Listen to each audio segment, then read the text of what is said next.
entendu de Driss Shraibi. À la narration, Fatiha Nakhli. Chapitre 10. J'ai été reçu au baccalauréat avec mention, en dépit de ma note lamentable en mathématiques. Le proviseur m'a caressé la tête. Mes copains m'ont fêté. « Laki, Laki !» criait-il. Monsieur Counillon, le professeur d'arabe facultatif, une douzaine d'élèves et un lexique à son actif, m'a complimenté pour mon retour aux sources. Ils ont si fière allure, en burnus, juchés sur leurs chameaux, m'a-t-il dit en me serrant longuement la main. De qui parlait-il? Une difa m'attendait à la maison. Je n'ai donc pas pu me rendre à la collation à laquelle me conviait un certain Joseph Kessel, que je ne connaissais ni oralement ni par écrit, et qui, de passage au Maroc, avait eu l'idée de réunir de vrais Marocains, métropolitains et indigènes. On entendait l'orchestre de très loin. Ils n'étaient que 5 Gnawa, tout noirs et de blanc vêtus. L'un d'eux avait un tambour pendu sur le ventre, les autres des claquettes en fente. À l'unisson, c'était la danse, le chant, la musique, la même cadence, le même rythme. C'était la danse des éléments. C'était le chant du ciel, la musique de la mère nourricière, la terre.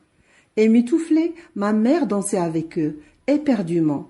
Son voile est tombé de son visage et ne s'en est pas aperçue, vivante dans la joie vivante. Je suis entrée dans le patio et aussitôt les Gnawa ont fait un cercle autour de moi, m'ont entraîné hors du champ. Ils n'étaient pas essoufflés. Ils souriaient, ils me souriaient, m'accueillaient dans l'âme du monde. Mon cœur battait la mesure.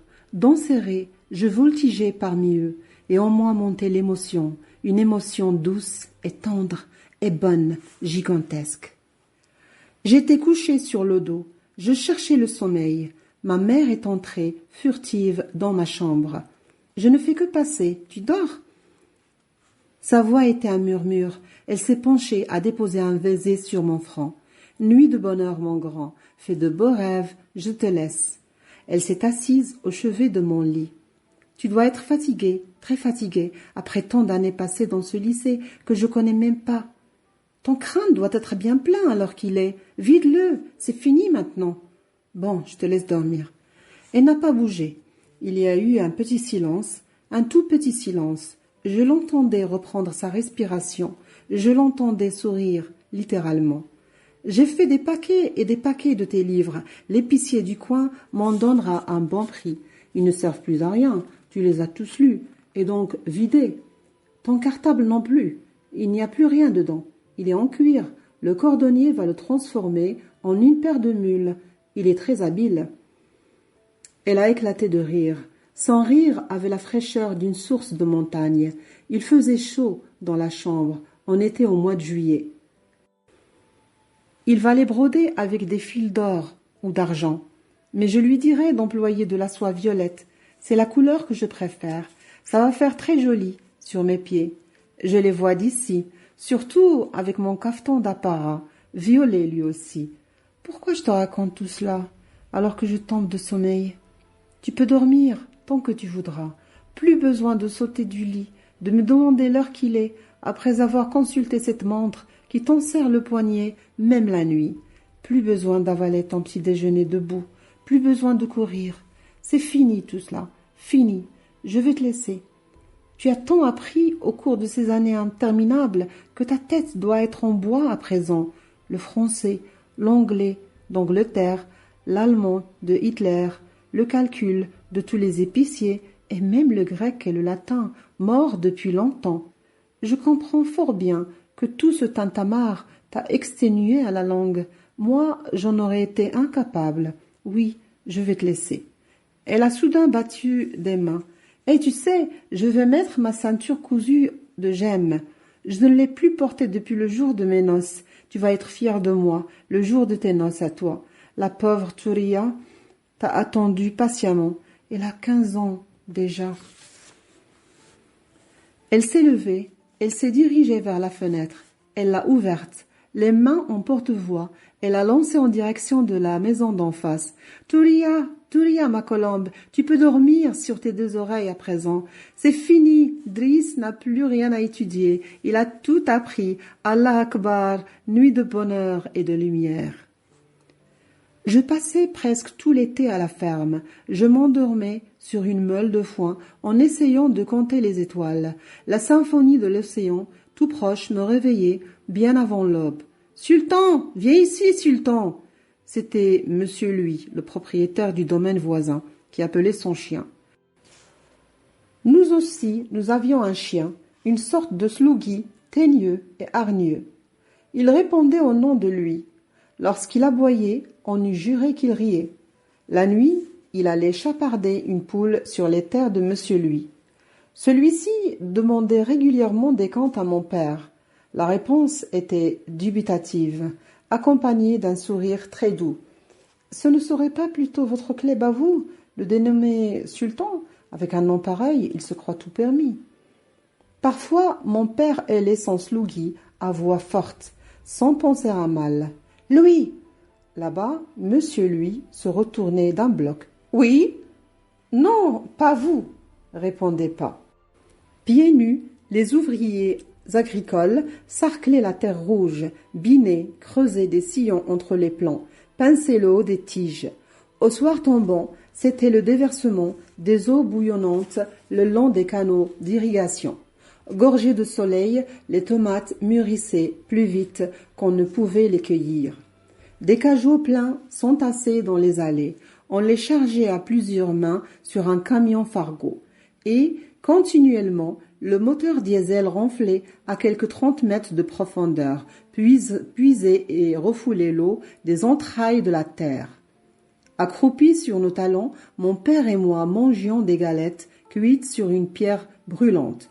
Je me souviens du jour de paye, le vendredi, un billet de banque vert que mon père extrayait d'une liasse et qu'il tendait au premier de ses employés en file indienne. « Tenez, monsieur, disait-il, à ta santé et à ta quiétude. » L'homme lui embrassait la main. « Prenez l'argent. Que Dieu prolonge ta vie, si le Hajj Fatmi, » répondait-il. Et c'était le tour du suivant. Je me souviens d'un jeudi où j'avais accompagné mon père en ville, au siège de la Société Générale, où il avait un compte. Le directeur avait jailli de son bureau, faisait courbette sur courbette devant ce client intègre qui, au nom de l'islam, refusait catégoriquement les intérêts auxquels il avait droit. De l'autre côté du chemin carrossable, qui partageait la propriété en deux moitiés presque égales, les champs de blé acquéraient au fil des jours tous les tons de tous les miels du pays. Et ce fut la fête de la moisson. J'aimerais vous la décrire en musique, comme le fit autrefois le compositeur égyptien Mohamed Abdel Wahhab dans la chanson du blé, mais je ne dispose que de mots. 3 musiciens précédaient les moissonneurs, marchaient à reculons. L'un d'eux faisait résonner les cordes de son luth, l'autre jouait du flûte roseau, le troisième battait du tambour. Les fossiles fauchaient le blé en large arc de cercle, à pleine brassée. Les femmes recueillaient les épis, les liaient en gerbes. Ce faisant, elles modulaient des youyous d'allégresse, rendaient grâce au Créateur. Le tambour avait la voix de la montagne descendue en cataracte dans la plaine. Le luth détachait du ciel des notes de lumière. La flûte reliait le présent au passé, sans commencement, sans durée, sans fin.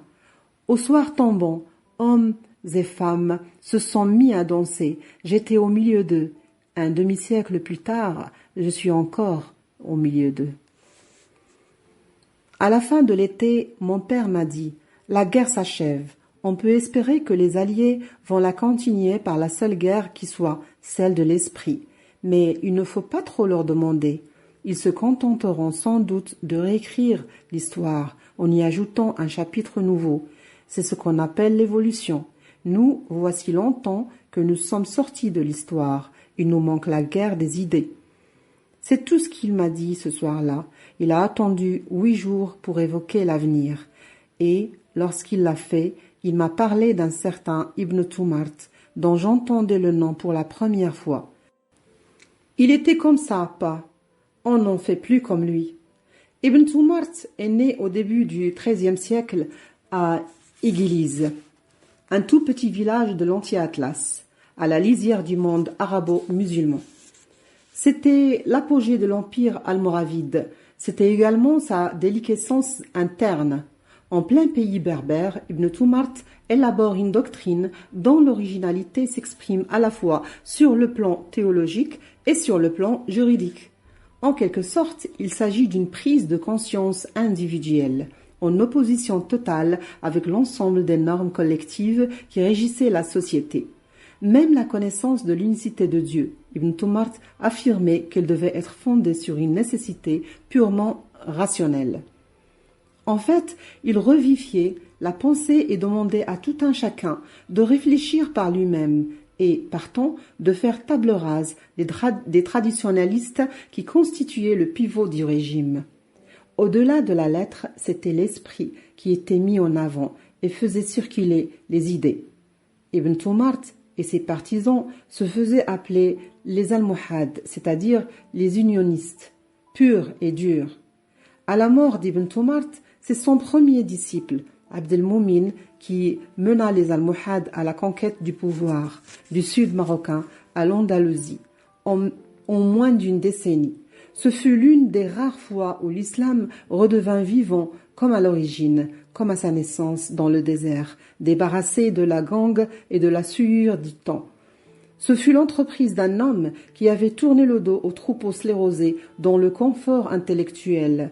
De par sa seule pensée, il eut la floraison des Averroès chez Maïmonide, des Avicenne, des Ibn Khaldoun, des Ibn Battuta, des Ibn Arabi. Tu vas sans doute me demander pourquoi la réforme juridique et doctrinale d'Ibn Tumart n'a pas été appliquée dans toute son ampleur. Oh, ce n'est pas faute de volonté, mais parce que même à l'époque des Almohades, cette réforme qui avait constitué la base de leur essor a rencontré l'extraordinaire résistance opposée par les formes plus anciennes de la religiosité et de la loi. Pourquoi je te parle d'Ibn Tumart et de l'âge d'or qui n'a duré qu'1 siècle? C'est simple, notre monde a besoin de renouveau, d'un sang neuf. Je t'envoie à Paris la semaine prochaine afin d'y poursuivre tes études supérieures. Mehr Licht, s'écriait Goethe, ce classique que tu as étudié au programme d'allemand. Va en France chercher plus de lumière.